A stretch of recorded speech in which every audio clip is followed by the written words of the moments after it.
Right. Hello. In today's lecture, we'll try and I'll try and do a quick recap of what we discussed in the previous lecture about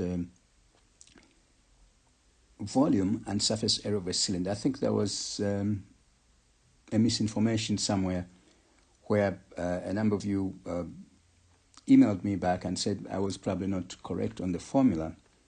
Let me go over it again very quickly.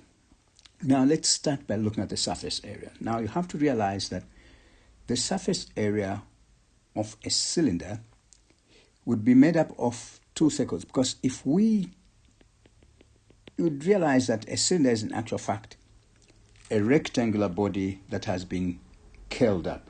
So if you open it up, it is actually going to give you a flat rectangular surface, which is that. Now, if this cylinder is closed on both sides, then the surface area would be the area of the top circle and the area of the bottom circle. So, plus the area of the flat surface, that. So then the surface area would be area of the two circles, which is area of a circle is pi r squared. There are two of them, therefore 2 pi r. Now, the area of the flat rectangular face would be this side of the rectangle is in actual fact the circumference of this circle. If we were to have opened this circle, the length of that would be the circumference. That's why it is 2 pi r. And the h would be the height. So that represents the length, which is 2 pi r, and the height is h. So the surface area therefore would be 2 multiplied by the areas of the circles, that, plus the area of the surface, of the flat surface, of the rectangular surface, which is 2 pi r h, area of the rectangular face, plus areas of the two circles. So SA would be like that. Excuse me. Now let's go back to the cylinder. To the volume, of the cylinder. The volume had insisted that always tell your children not to look at volume as L times B times H. Avoid that. That is for a prism, that is for a triangular prism, for a rectangular prism. Then you would talk about L times B times H, length times breadth times height. But in actual fact, the correct definition of volume in mathematics is area of whatever the three-dimensional base is multiplied by its height. So volume is given by area of the base multiplied by height. And this would be the perpendicular height to the base, the height that is perpendicular to the base. So for our cylinder then, that is, you'd see that the base is a circle. So area of a circle, we know the circle is given by A is equal to pi r squared. And the height is h. Therefore, the volume would be equal to area of the base. What is the area of the base? It's a circle. It's pi r squared multiplied by the height of the cylinder h. Therefore, volume is equal to pi r squared h, like that. I hope that clears matters from the previous lecture, the difference between the surface area and the volume of a cylinder. Surface area of a cylinder and the volume of a cylinder. I think the confusion was that I did write the formula down, but probably I made reference to the formula of the surface area, which was a mistake there. But always remember, again, even in class, yourselves as teachers, where you make a mistake after you've looked at your work, go back to your children to correct the mistake. It's very normal as human beings to make mistakes. It's nothing major. But I hope that clears that. So let's move on then to today's work. Today's work will be based on square-based pyramid. We're going to look at a square-based pyramid. Now, if it's a square-based pyramid, that means the base is a square. So let's try and construct a square base. And if it's a pyramid, it will have an apex, and these would be the triangular faces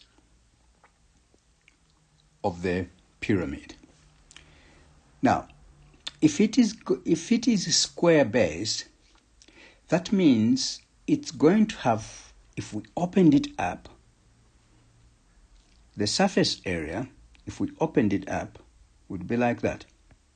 Would have the square. Let me correct that. Would have the square like that, and the 4 triangles.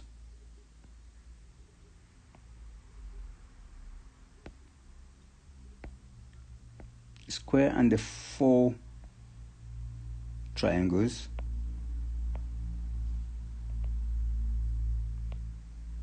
The 4th triangle would be there. So the surface area therefore would be made up of this square plus triangle 1, triangle 2, triangle 3, triangle 4. And all these 3 triangles are congruent. So the surface area would be equal to square area of the square base, plus 4 triangles. That would definitely give us the surface area. Now, if this side was, say, B, because it's a square, that would also be B. So the surface area, therefore, would be equal to B squared, B times B, the area of that, B squared, plus 4 multiplied by half base times height of the 4 squares. Now, because there are, rather, not 4 squares, 4 triangles. Now, remember, you have to remember here, this height is critical. The pyramid itself does have a height, that perpendicular height there. But this is not the height we're referring to here. The height we're referring to is the slanting height, that, to the triangle. So it's that, to the triangles. So it's that height. That makes a right angle with the sides of the square. So that's the H that we're referring to there, H. It's not this H of the pyramid. It's not that height of the pyramid, but the slanting height of the triangles, that, which is perpendicular to the base. So you have to be very careful with that. Therefore, let me call that S. S being equal to slanting height. Slanting height. Our H being equal to S, which is the slanting height. Now, therefore, we need to find, would be required to use Pythagoras' theorem, therefore, if that was our triangle, like that, would redraw that. This is the slanting height as far as that is concerned, which is perpendicular to there. Would need to know that that side there would not be the same as the slanting height.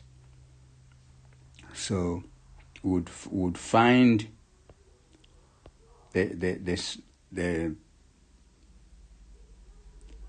we have drawn our triangle. That would be the slanting height would be referring to, and the sides of the triangle would be the hypotenuse. So we have to be very careful with that. And using Pythagoras' theorem, therefore, would say a squared is equal to b squared plus c squared. This would be the slanting height, therefore, would be, in a case, would be that. That would be, let's say, S, and one of the sides that would be A. One of the sides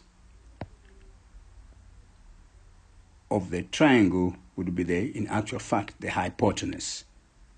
That would be the hypotenuse, and the other side here would be the adjacent, being C, like that. So we'd use the Pythagoras theorem to find H if it is not provided.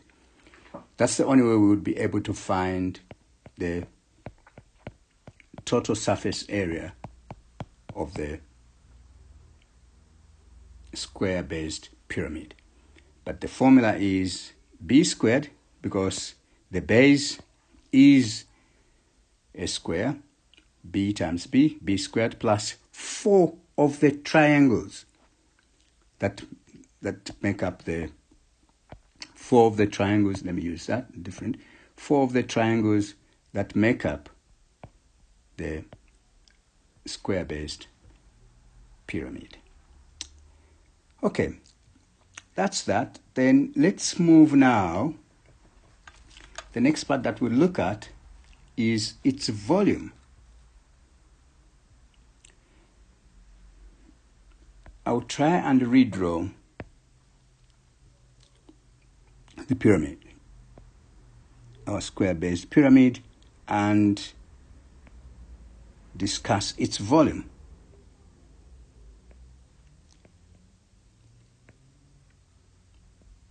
There is our pyramid. Let me try and make that straight.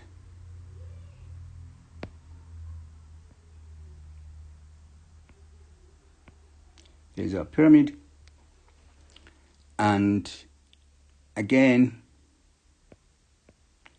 there is our, that is the center, perpendicular height. This is the perpendicular height to the pyramid. It's not the same as the slanting height that we talked about, that one. Okay? So then, the volume is given by, if you go back to the volume of the cone, that's the formula is almost similar.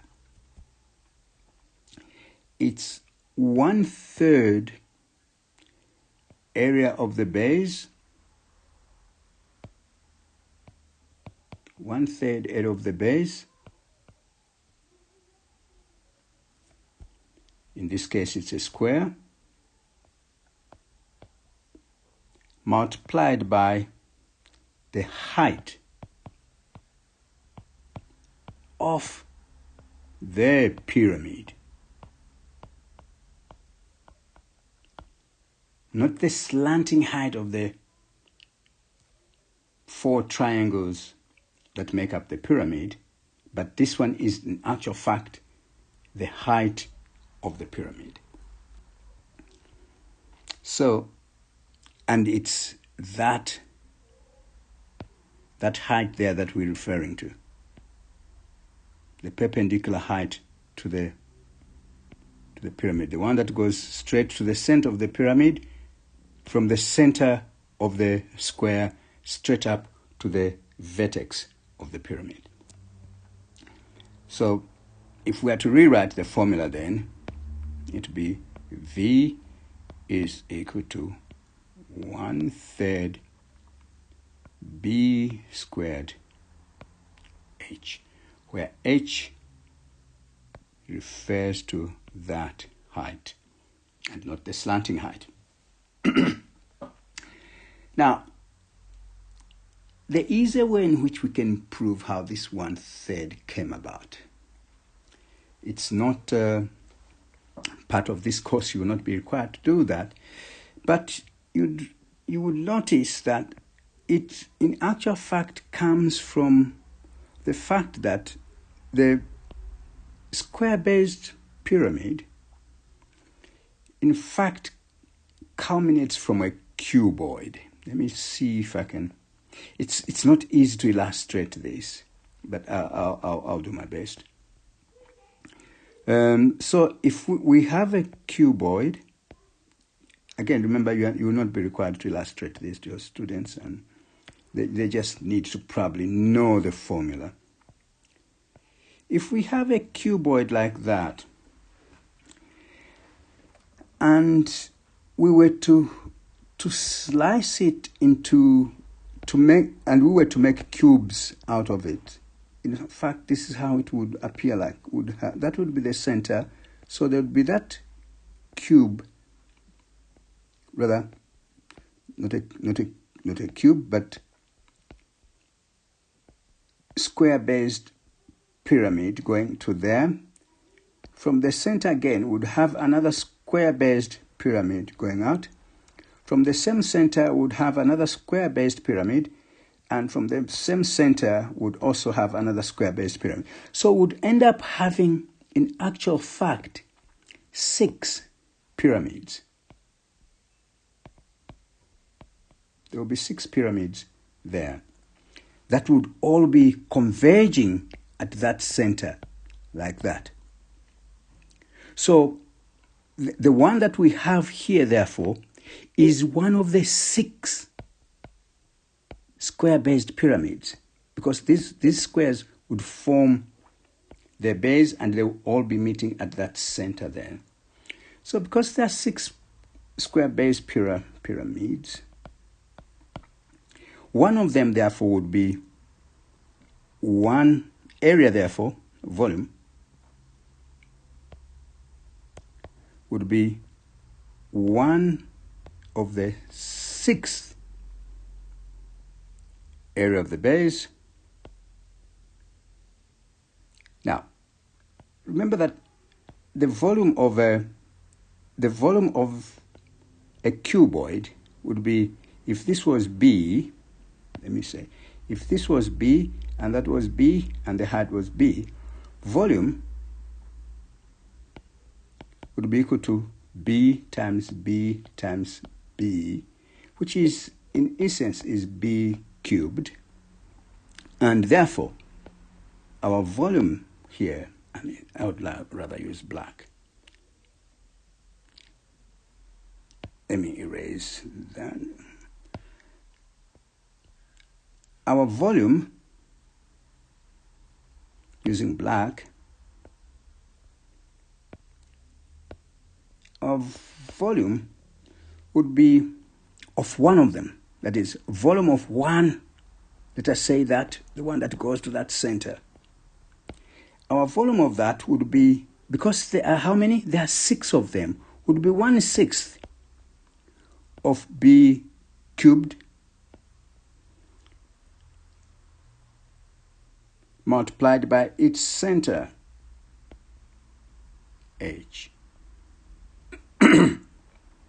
And this is the same as 1/3 times B squared times 1/3. over 2b.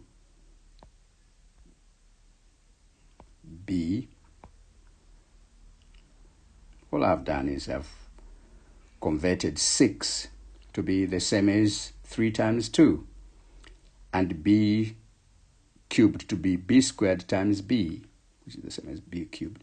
But we know that this in actual fact represents area. This represents area of the base. So 1/3 area of the base multiplied by half of the base, which in essence is our h.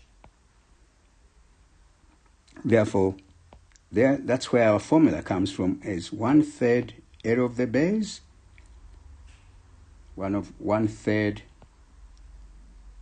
b squared multiplied by h. For the volume of, it goes back to there. That's how the formula comes about. But you really do not need to explain that. But essentially, that's how it's derived from. But what we have to remember in this particular lecture is volume of a square-based pyramid is given by 1/3 area of the base multiplied by the height of the pyramid. Okay, I think for now we may stop here. I'm trying to see if there's anything else that requires me to explain further. Otherwise, I think let's stop from here. We'll now have you may have to try the few exercises that are in your learning guide. I think they are on Unit 7. But for now, I think this is okay. I expect you guys to send me some questions around this. Have a good day.